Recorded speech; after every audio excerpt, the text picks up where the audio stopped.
Hi and welcome back to the Change Leadership Masterclass, coming to you from the David J. Anderson School of Management here in Bilbao in northern Spain.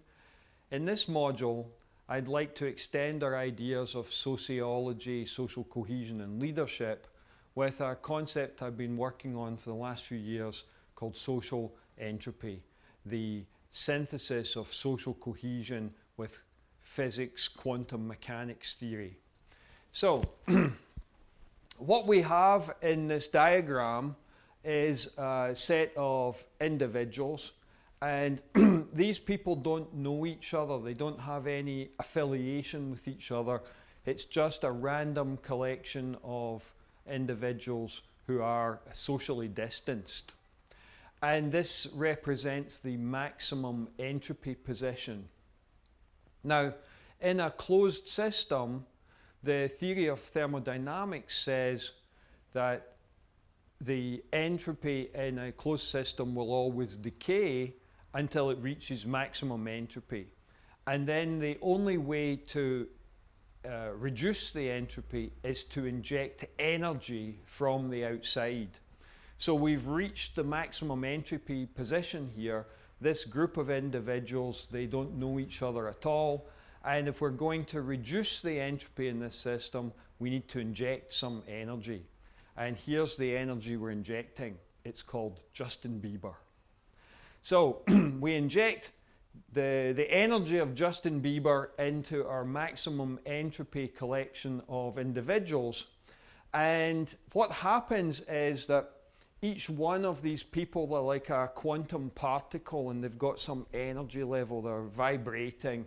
And they can either be 0 or 1 or somewhere in between. Well, when we inject the energy of Justin Bieber into the situation, some of the quantum particles, their energy rises and they flip. They flip to a 1. And as they flip, they're like, oh, Justin, Justin. Oh, we love you, Justin. And these people who are flipped by the arrival of Justin Bieber, they start to recognize each other as people who love Justin Bieber. And collectively, they form an affinity group, a social group, and we're going to call them the Beliebers, the Justin Bieber fan club. So, what's happened in our world now that we've injected Justin Bieber into it is we have a set of Beliebers, and we have a set of other people who were not moved sufficiently by Justin Bieber's energy. And we're going to refer to them as the non-Beliebers. So the arrival of new energy has created Beliebers and non-Beliebers, positive people and neutral people. Now, when I wrote the Fit for Purpose book together with my colleague Alexei Zheglov, we dedicated a half a chapter to Justin Bieber, and particularly Justin Bieber's tour of India. And that didn't go so well. He had a concert there in Mumbai, formerly known as Bombay, the home of the Indian movie industry, Bollywood as it's known.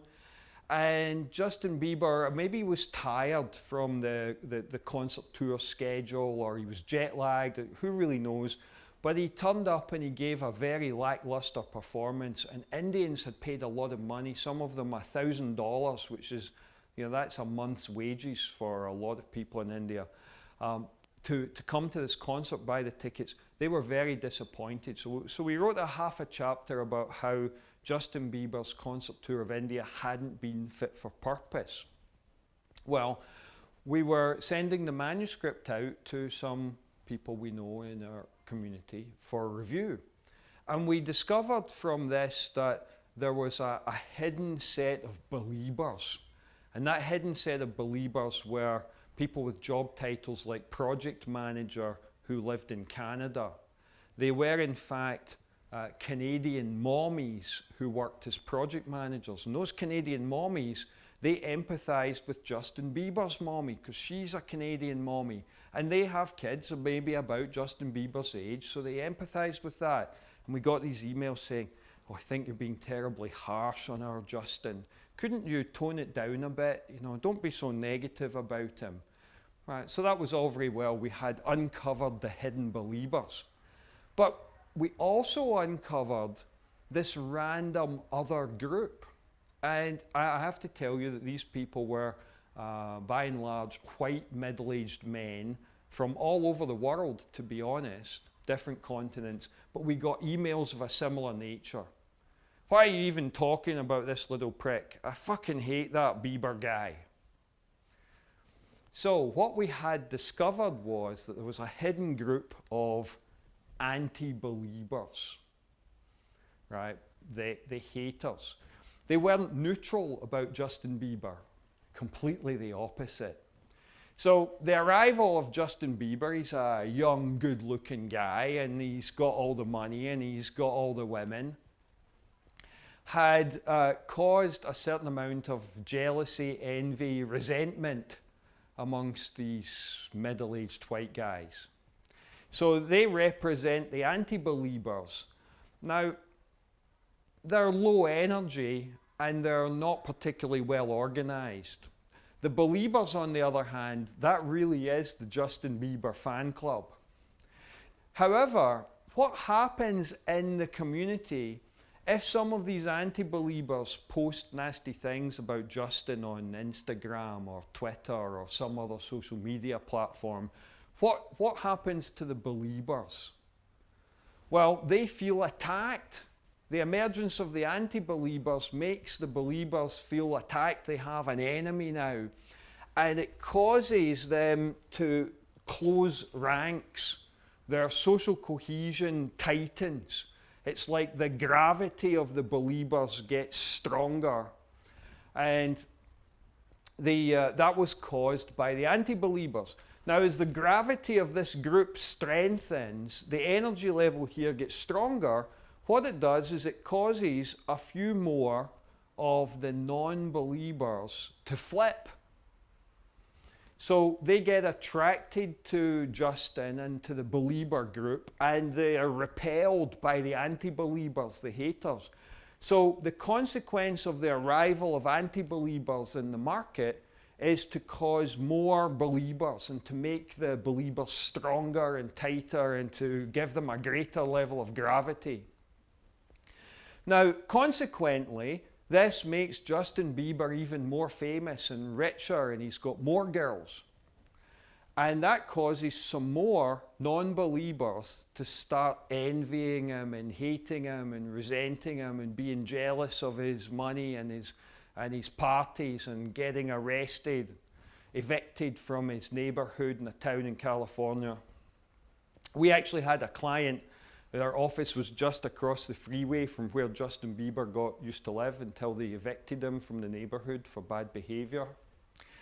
And consequently, the anti-believers gets stronger. And this is how you polarize society. Right? As you amp this up, and gradually more and more of the neutrals flip into one side or the other. So when someone like Donald Trump comes along and he says something outrageous like all Mexicans are rapists, that actually causes some people to flip. They agree with that statement. And it causes other people to flip in the other direction. And gradually you polarize society. So this social entropy concept, there are three states. There are the believers, the non-believers, and the anti-believers. And if you're leading change in an organization, you need believers. They're the people who are on board with your changes. The non-believers, they're okay. They're not getting in your way, and they're not objecting. So if you manage to make the change, they'll come along for the ride, but they're not going to help. It's the anti-believers you need to worry about. They're the people who are actively trying to stop you. And if one of these anti-believers is a high-ranking person, a member of the board of directors, for example, someone powerful in the organization, that becomes a really significant problem. So from a change perspective, what we're trying to do is flip. So the quantum state of these particles, we're trying to flip the anti-believers to be neutrals, non-believers, and we want to flip more non-believers to become believers. And if we're going to have any believers at all, we need to inject fresh energy in the situation, and the energy comes from leadership. Now, to put this in a practical and real sense, this is a diagram from the Economist newspaper, and this one is from March 2019, or perhaps it was published in early April. And what this does is it maps out the voting behaviour of British members of Parliament between 15th of January and 29th of March in 13 different votes related to Brexit.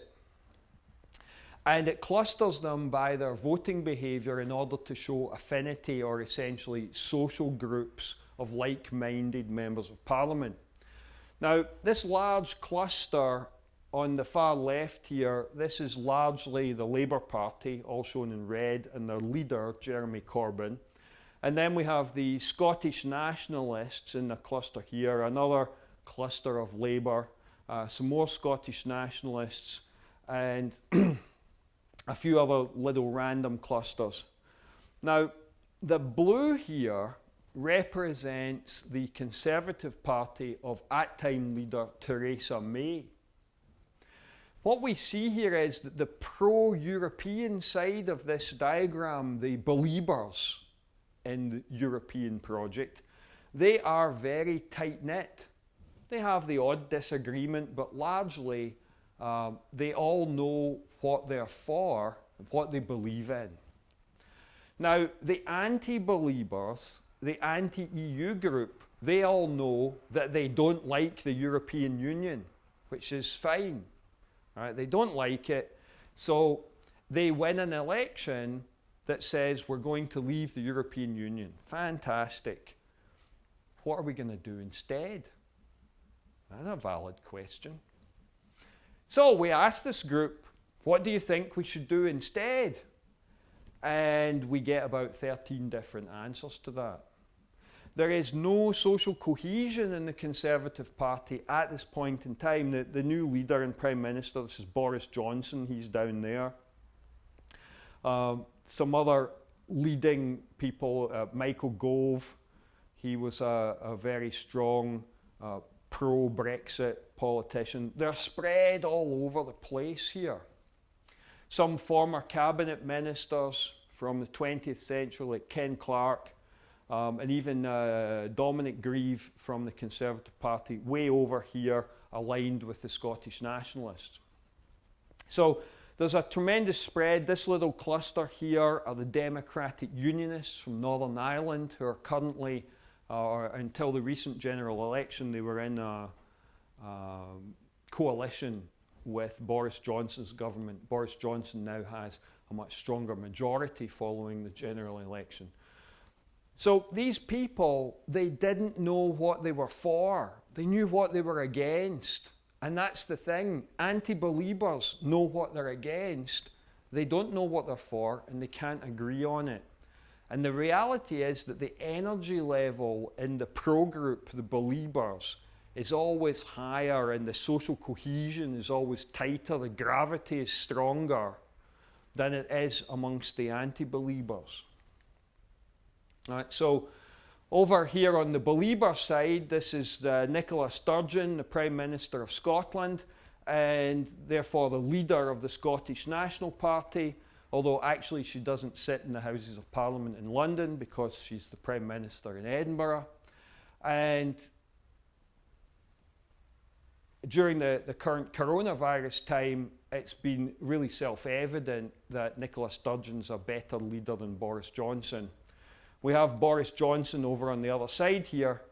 Now, I'm sure spending 10 days in hospital suffering from coronavirus and 3 weeks recovering has toughened him up a bit. He's probably more resilient than he was when I made this slide. But the reality is that Boris Johnson, a very charismatic leader, and I like Boris. You know, he's about my age. He's 3 years older than me. He's flamboyant. He's got messy hair. He's kind of a fun. He's a bit of a buffoon, but he's kind of a fun guy. He's a cyclist. And he's very well educated, he's well read, and to be honest, Boris Johnson loves Spain. If you've ever read any of his articles about the time he spent in Spain, he loves it here. So Boris Johnson's very easy to like, but he's not very effective. He's not actually very good at achieving things. And until he had a much stronger majority from the general election, he wasn't really capable of unifying these people around a message of what is it we agree on, what are we for.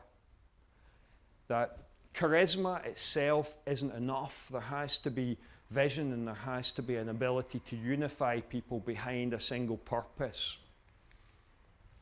So tying together this idea of social cohesion, social entropy, and leadership, I've mapped different leaders that we saw in our leadership section. And from Thabo Mbeki, an abdicationist on HIV and AIDS, Jacob Zuma at level 1. Here we've got Thabo Mbeki with Vladimir Putin, level 2. Travis Kalanick at level 3, Dara Khosrowshahi at level 4, Ron Dennis at level 5, and Richard Branson at level 6.